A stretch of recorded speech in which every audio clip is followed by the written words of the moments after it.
नमस्कार छात्र छात्रों। द्वितीय वर्ष के प्रथम प्रश्न पत्र जो हमारा विश्व का प्रादेशिक भूगोल है, उसमें आज हम अफ्रीका महाद्वीप के एक प्रतिनिधि राष्ट्र मिस्र की चर्चा करेंगे। हमारी जो दूसरी यूनिट है, पहली यूनिट हमने जापान की चर्चा की। कई सारी कक्षाओं में हमने आपको बताया जापान की सभी चीज़ों के बारे में, भूगोल के बारे में। आज हम मिस्र का भूगोल प्रारंभ कर रहे हैं और सबसे पहले आज हम जो इसकी चर्चा करेंगे वो इसके इंट्रोडक्शन से करेंगे। आप ये बात जानते हैं कि मिस्र एक प्राचीन सभ्यता, सभी जानते हैं मिस्र की सभ्यता, गीज़ा का पिरामिड्स पिरामिड्स और मम्मियों के बारे में कौन नहीं जानता है। हम सभी जानते हैं कि मिस्र मम्मी से पहचाना जाता है, मम्मियाँ मिस्र से पहचानी जाती हैं। तो यह एक दूसरे के पूरक हैं। यह एक सहारा रेगिस्तान का भाग है, यानी अगर भौगोलिक दृष्टि से देखा जाए तो अफ्रीका के उत्तर में भूमध्य सागर के दक्षिण में सहारा रेगिस्तान का एक भाग है जो अरब से भी जुड़ा हुआ है, अफ्रीका से भी जुड़ा हुआ है। यह एक वैसा देश है जो माना जा सकता है कि अरब विश्व और अफ्रीकी विश्व के बीच में एक कड़ी है और इसकी भू राजनीतिक स्थिति बहुत ही महत्वपूर्ण है क्योंकि इसके अधिकार क्षेत्र में स्वेज कैनाल है। स्वेज कैनाल आप जानते हैं हिंद महासागर और मध्य सागर को जोड़ने वाली कड़ी है जो व्यापार की दृष्टि से यूरोप और एशिया को जोड़ती है। तो एक बहुत ही महत्वपूर्ण स्थिति भू राजनीतिक दृष्टि से इस देश की है। अब हम इसकी भौगोलिक दृष्टि से थोड़ी सी चर्चा करेंगे। जैसा कि मैंने आपको इस मैप में दिखा रखा है, ये अफ्रीका महाद्वीप है और अफ्रीका महाद्वीप में आपको दिख रहा होगा कि ऊपर इस कोने में एक राष्ट्र है जो एक बिल्कुल सीधी रेखा द्वारा सीमांकित है और वह राष्ट्र कौन सा है? वह राष्ट्र है मिस्र।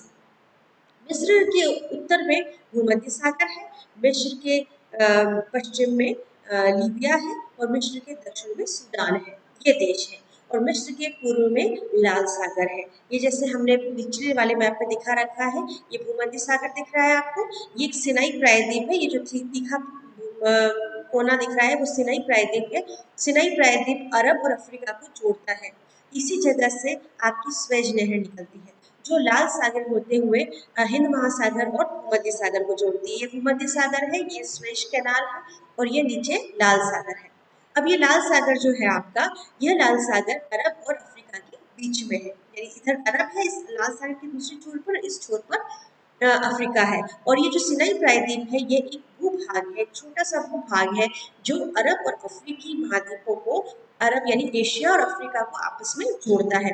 और इसी भूभाग में स्वेज कैनाल खोदी गई जिसकी पर्पस क्या था, जो रास्ता था यूरोप से एशिया के बीच का, जो हिंद महासागर का जो रास्ता था, जो अफ्रीका का चक्कर लगा के, आप यहाँ पर देखिए इस नक्शे के अंदर आप देखेंगे कि इस भूमध्य सागर के उत्तर में यूरोप है।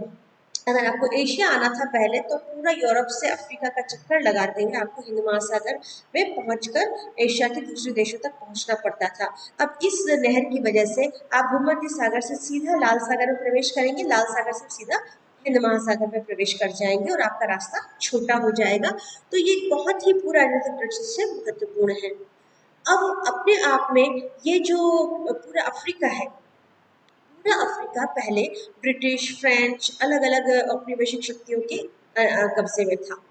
जब द्वितीय विश्व युद्ध के बाद औपनिवेशिक शक्तियां यहाँ से बाहर गई, यानी इन्होंने अपना राज्य यहाँ से समाप्त किया, तब इस पूरे अफ्रीका महाद्वीप को अक्षांश देशांतर रेखाओं के सहारे कई सारे टुकड़ों में बांटकर अलग अलग राष्ट्रों के रूप में स्वतंत्र कर दिया। अलग अलग राष्ट्रों के रूप में जब इन्होंने पूरे अफ्रीका महाद्वीप को स्वतंत्र किया, ऐसी स्थिति के अंदर पूरे राष्ट्र जो अफ्रीका महाद्वीप है उसकी भौगोलिक स्थितियां, उसमें रहने वाली आदिम जातियां, वहाँ रहने वाली अलग अलग प्रजातियों का बिल्कुल ध्यान नहीं रखा गया और सीधी रेखा से उन्होंने अपनी सुविधा अनुसार पूरे राष्ट्र या महाद्वीप को चौकोर चौकोर टुकड़ों में बांट दिया, जो आज भी वहाँ एक समस्या का कारक है। एक ही प्रकार की जाति के लोग दो टुकड़ों में बढ़ गए, दो टुकड़े अलग अलग जातियों के मिलकर एक नया राष्ट्र बन गया, तो इससे वहाँ कई सारी समस्याएं आ रही हैं।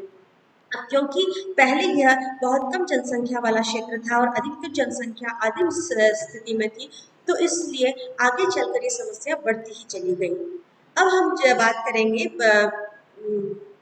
मिस्र की। मिस्र, जैसा इस नक्शे में आपको नजर आ रहा है, मिस्र अफ्रीका के उत्तरी छोर पर ऊपर है, भूमध्य सागर के पास होने के कारण भूमध्य सागरीय जलवायु का प्रभाव इस पर रहता है, और क्योंकि ये सहारा मरुस्थल का एक भाग है, इसलिए यह रेगिस्तानी जलवायु वाला क्षेत्र है, यानी वहाँ वर्षा कम होती है। परंतु यहाँ एक नदी आपको दिख रही है नीचे से आती हुई, और ये है नील नदी। ये आपको दिख रही है। भूमध्य रेखा के पास से विक्टोरिया लेक से निकलकर नदी आती है, और यह विषुवत रेखा पर होने वाली वर्षा वनों का जो जल है उसे लेकर भूमध्य सागर में जाती है। ये एक ही ऐसी बड़ी नदी है जो इस सहारा रेगिस्तान को पार करती है। इसमें इतने बड़े पैमाने पर जल होता है कि पूरे सहारा रेगिस्तान को पार करते हुए भी इसमें जल खत्म नहीं होता है। अब ये जो नदी है, क्योंकि ये भूमध्य रेखा के पास से आ रही है, इसमें पर्याप्त पानी होता है, और ये धीरे धीरे बहती हुई भूमध्य सागर में मिलती है। ये जिस घाटी में से बहती है वो एक रिफ्ट घाटी है। रिफ्ट घाटी यानी भ्रंशन के कारण बना हुआ एक दबाव है जिसके अंदर से ये नदी बहती है, और किसी का भी ढाल भूमध्य सागर की तरफ इस प्रकार से नहीं है। इस रिफ्ट की वजह से इस क्षेत्र का ढाल भूमध्य सागर की तरफ बन जाता है। ये नदी यहाँ की जीवन रेखा है। अगर हम मिस्र में पिरामिड के बाद किसी चीज की चर्चा करते हैं तो वो है नील नदी। मिस्र की सभ्यता बनने का कारण ही नील नदी था, क्योंकि आप जानते हैं प्राचीन जो भी सभ्यताएं थी वो सिंधु नदी के किनारे, दजला फरात नदियों के किनारे, नील नदी के किनारे, नदी किनारे ही वो सभ्यताएं। तो ये जो प्राचीन सभ्यता थी ये पूर्ण रूप से इस नील नदी पर आधारित थी, या नील नदी द्वारा पोषित थी। नील नदी एक जीवन रेखा के रूप में पूरे अफ्रीका को पार करती हुई भूमध्य सागर में जाती है। अब ये जो नील नदी है इसका मीठा पानी पूरे रेगिस्तान के अंदर एक पतली सी ऐसी पट्टी बना देता है, जिसके आसपास जनसंख्या, खेती, उद्योग धंधे सभी कुछ इस नील की घाटी के अंदर ही आपको देखने को मिलता है। इसके पूरब और पश्चिम में सब तरफ आपको निर्जन ही मिलेगा क्षेत्र। पूरा क्षेत्र निर्जन है। इस नील नदी और उसके डेल्टा ने इस देश को या इस पूरे क्षेत्र को अपने आप में एक सजीव कर दिया है, और यह नील नदी अपने पूरे बहाव के साथ वर्षा काल में तो बहती ही है, इसके अलावा साल भर इसके अंदर जल बना रहता है। तो इस नील नदी की वजह से यह देश एक बहुत ही महत्वपूर्ण उपजाऊ देश बन के सामने आता है। और आज से ही नहीं, ईसा से कई हजार साल पहले से यहाँ पर प्राचीन मिस्री सभ्यता देखने को मिलती है, जिसके परिणाम अभी प्रमाण है आपको पिरामिड के रूप में मिलते हैं। एक बहुत ही उन्नत सभ्यता वाला देश है। आज यह देश इस्लाम धर्मावलंबियों से अधिकतर फैला हुआ है। यहाँ पर रहने वाले अधिकतर लोग इस्लाम के धर्मावलंबी हैं, तो कुछ मात्रा में यहाँ ईसाई समुदाय के लोग भी रहते हैं। अब दूसरी महत्वपूर्ण बात इस देश के साथ जो जुड़ती है वो इसका इजराइल के निकट होना है। आप जो सिनाई प्रायद्वीप यहाँ पर देख रहे हैं, ये जो सिनाई प्रायद्वीप है, इस सिनाई प्रायद्वीप की दूसरी ओर जो राष्ट्र है वो है इजराइल। जो सबसे पहला इजराइल अरब युद्ध हुआ था वो मिस्र के नेतृत्व में ही लड़ा गया था, और ये जो भूभाग है इजराइल के पास उसमें कई सारे भूभाग पर मिस्र भी अपना कब्जा जताता रहा है। तो मिस्र का जो निकटता है इजराइल से वो भी इसकी भू राजनीति को बहुत ही संवेदनशील बना देती है, क्योंकि आप जानते हैं कि अरब इजराइल जो संघर्ष है जो मूल रूप से इस्लाम और यहूदियों के बीच का संघर्ष है, एक प्रकार का धार्मिक संघर्ष है, एक प्रकार का प्रादेशिक संघर्ष है, और एक प्रकार का यहाँ की संस्कृति का हिस्सा ये संघर्ष बन चुका है।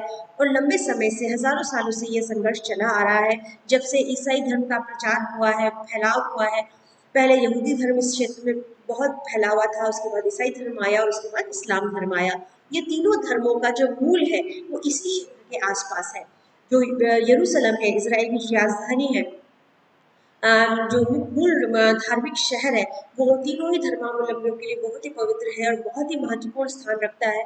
इस कारण ये पूरा क्षेत्र भू राजनीतिक दृष्टि से बहुत ही सक्रिय है, और क्योंकि यह एक धार्मिक मामले से भी जुड़ा हुआ है, इसलिए बहुत ज़्यादा संवेदनशील भी हमेशा बना रहता है, और पूरे विश्व की नज़र इस पर रहती है। उसका कारण एक तो ये है कि यह एक इस तीन जो धर्म है ये विश्व के बड़े धर्मों में से है और इनमें सबकी नज़र है। और दूसरा, स्वेज नहर जो है वो सबके काम आती है, और स्वेज नहर पे हर कोई अपना आधिपत्य रखना चाहता है, अपना प्रभाव क्षेत्र बनाए रखना चाहता है, ताकि उसको व्यापार में कोई नुकसान न उठाना पड़े। एशिया एक बहुत बड़ा बाजार है, यूरोप और अमेरिका बहुत बड़े उत्पादक हैं, तो इन दोनों के बीच संबंध होना बहुत ही आवश्यक है। दोनों के व्यापारिक हित एक दूसरे के साथ जुड़े हुए हैं, और वो तभी अधिक काम आ सकते हैं जब ये स्वेज नहर खुली हो। तो स्वेज नहर अपने आप में एक भू राजनीतिक स्थिति रखती है। तो ये हमने थोड़ी सा परिचय और थोड़ी सी इसकी स्थिति देखी। अक्षांश विस्तार की दृष्टि से ये उष्ण कटिबंध का क्षेत्र है। ये मैं आपको बता दूं, उष्ण कटिबंधीय क्षेत्रों के अंतर्गत ये आता है, परंतु मूल रूप से यह एक रेगिस्तान है, गर्म रेगिस्तान है और सहारा रेगिस्तान का एक भाग। अगली कक्षाओं में हम मिस्र पर आगे गहन चर्चा करेंगे।